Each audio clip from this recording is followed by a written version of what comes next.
have a lovely yellow lab named Lucy, and she loves to play in the woods and go on walks with me. Now let's just recall from our conversation with Justin Wood that ticks are not particular about what kind of animals they choose to feed off of. So it's so important that we check our animals when we come in from the outdoors. On this podcast of Looking at Lyme, we're not going to roll over and just let it happen. We're going to meet a veterinarian who specializes in treating our furry friends for Lyme disease and other tick-borne illnesses.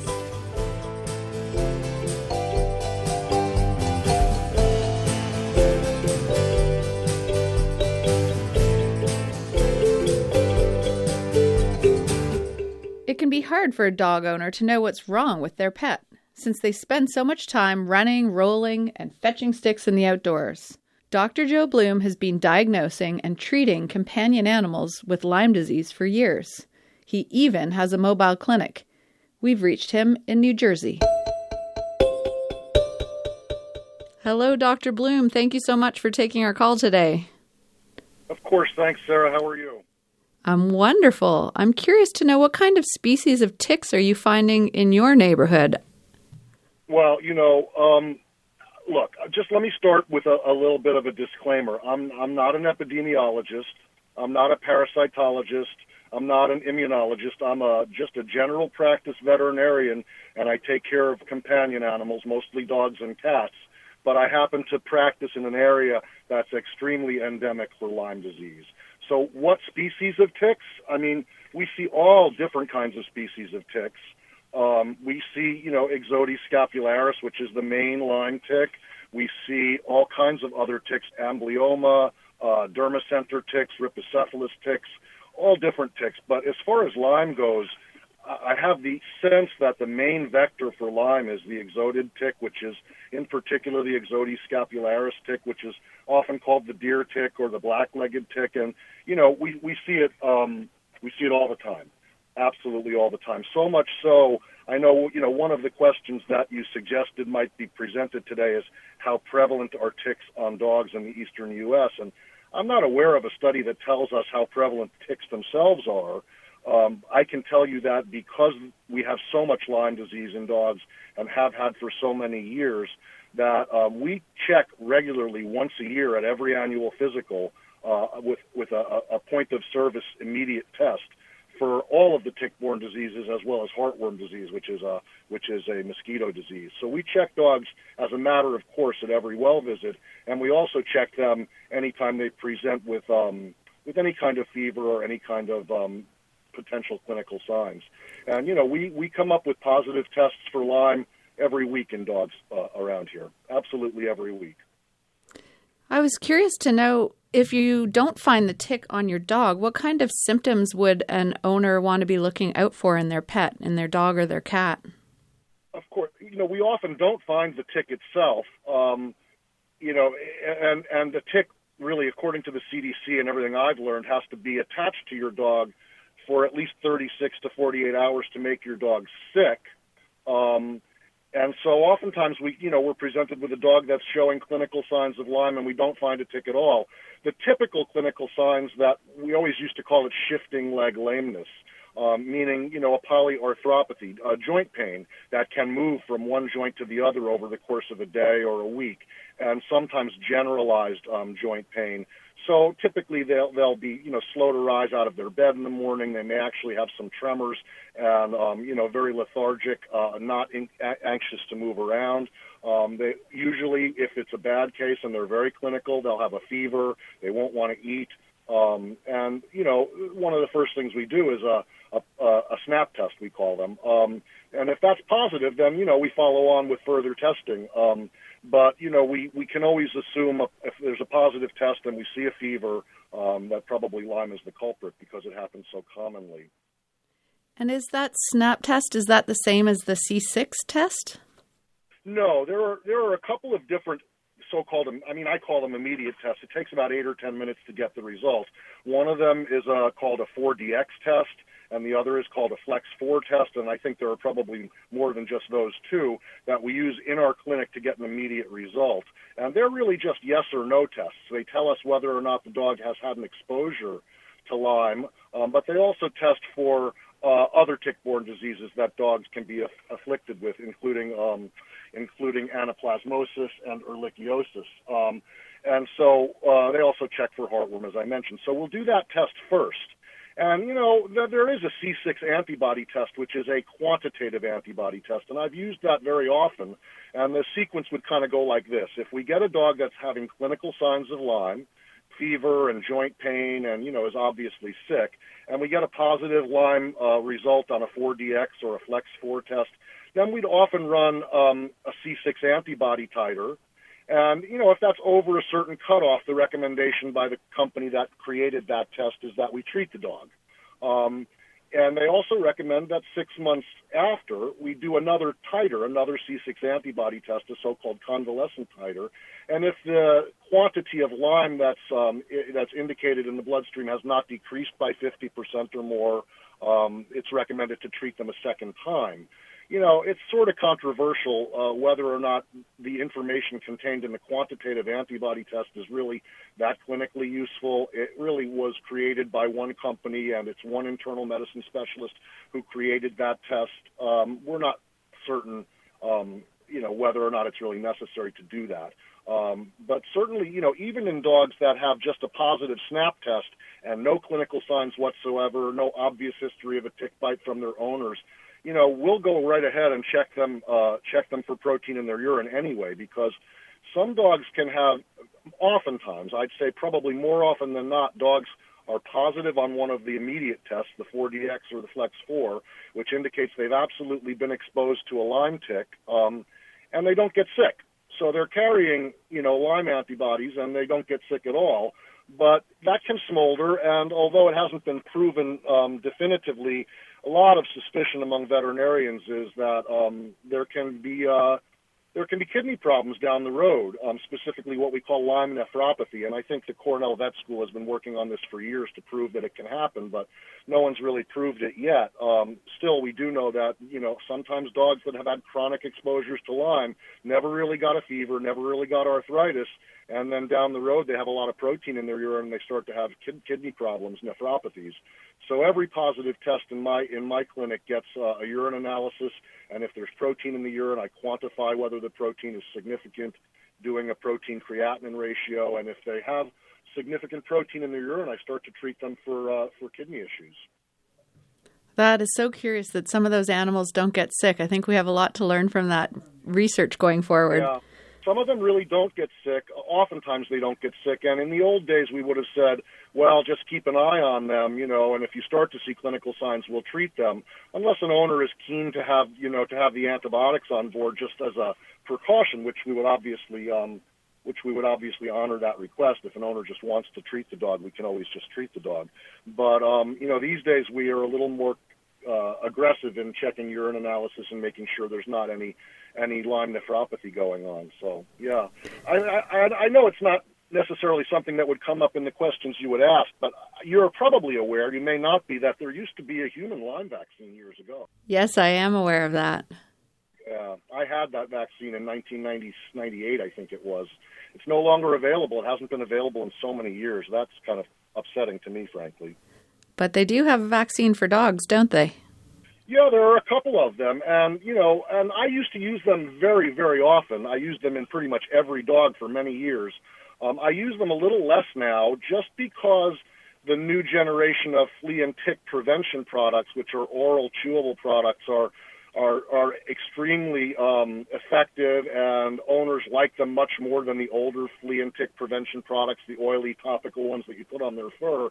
And so owners are much more likely to actually use them. So I feel like it's an opportunity, because they're so effective, that for owners who are diligent about using flea and tick protection for their dogs, it's an opportunity to vaccinate them a little bit less, because we kind of over-vaccinate our dogs, in my opinion. But I still do use the Lyme vaccines frequently, and, it's interesting to note that, because the vaccines are not perfect, we don't have studies to say, we don't have at least large studies to say what are their efficacy. There are definitely vaccine failures. I've had quite a number of dogs that have been vaccinated for Lyme and still get sick with Lyme disease over the years. That's happened frequently, but, the companies that manufacture these vaccines, Merck and Zoetis and other companies, they typically, if your dog gets sick with Lyme after having been vaccinated in the last 12 months, they'll usually pay for the treatment. Wow, I wasn't aware of that.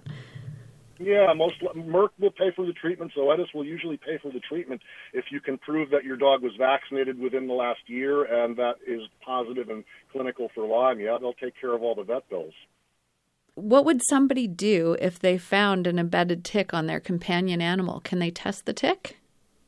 You could, but you could. I don't typically do that. I think some vets will send the tick out to see what type of tick is it and, what kind of antigen it has. But oftentimes, I don't typically do that. We first of all suggest that they take the tick off, remove the tick with a tweezers, remove the tick with a little device you can get at the pet store that's like a V-shaped kind of a little probe that you can pull the tick off with.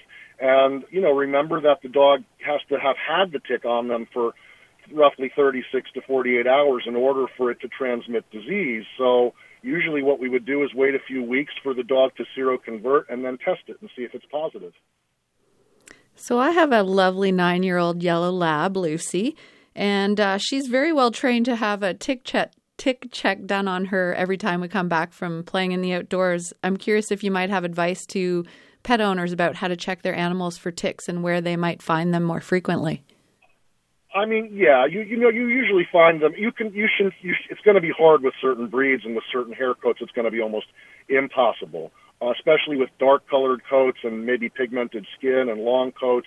It may be impossible to find the ticks, but generally speaking, the ticks will go for the vascular areas.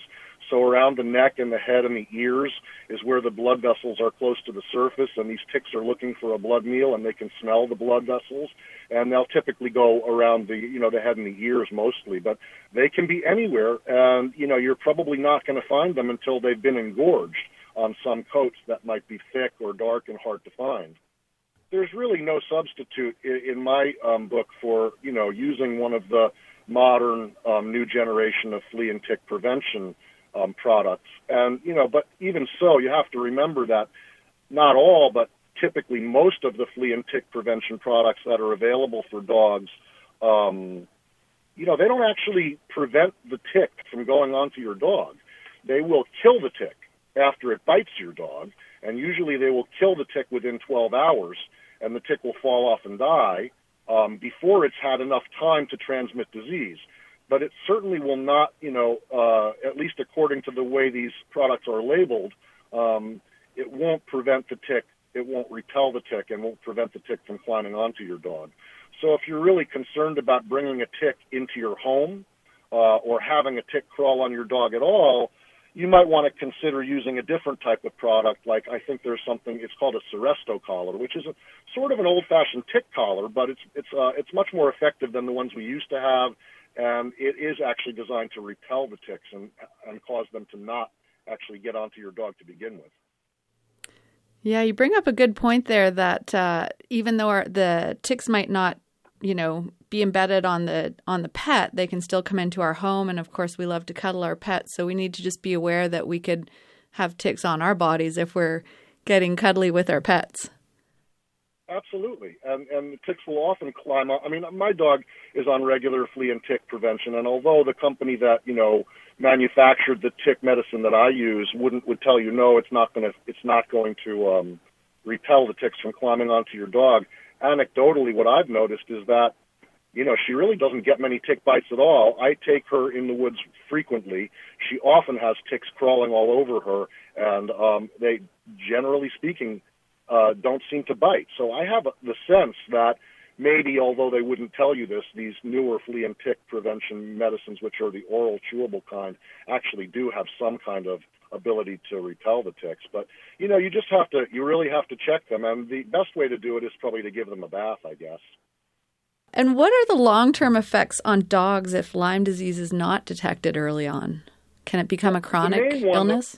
The main one that we worry about, if it hasn't been detected and they've had a long chronic infection, the main one that we worry about is what we call Lyme nephropathy. And again, it's not something that's been definitively proven that it can happen, but that exists when antigen-antibody complex deposit into the tissues of the kidneys and cause kidney disease called glomerular nephropathy. They cause protein loss through the kidneys, which can be a really severe disease, and it can be a life-threatening disease eventually.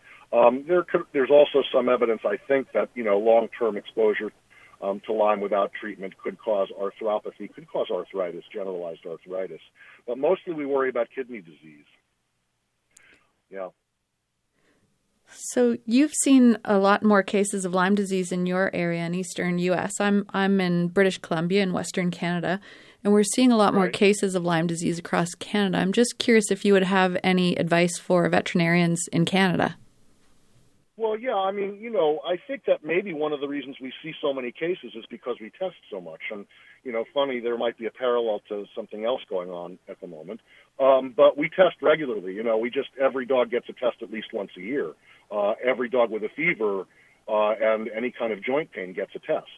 So, the tests are not expensive. They're easily available. They have high sensitivity and specificity. And, we just use the test. Instead of just doing a heartworm antigen test every year for each dog, we do a test that includes heartworm antigen, Lyme, anaplasmosis, and Ehrlichia. And, we pick them up that way very often. Yeah.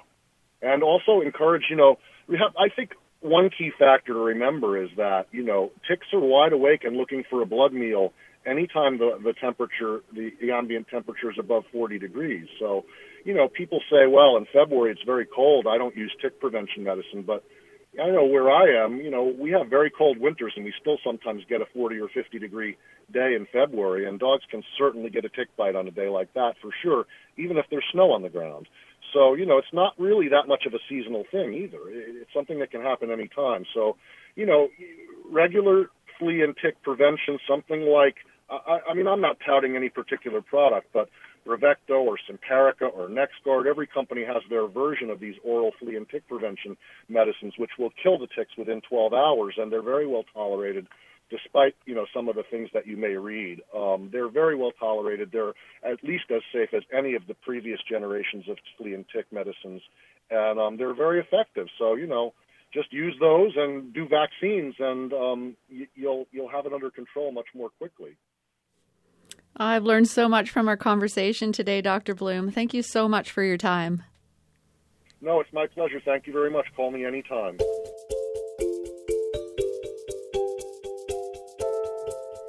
What a privilege to get to speak to such an experienced veterinarian.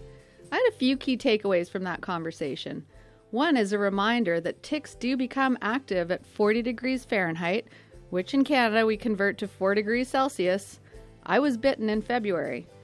The other key takeaway is that there is effective medication to protect our pets, but we should still be mindful that our pets can bring those ticks into our homes. Thank you for listening to this podcast. See you next time, and stay safe in the outdoors.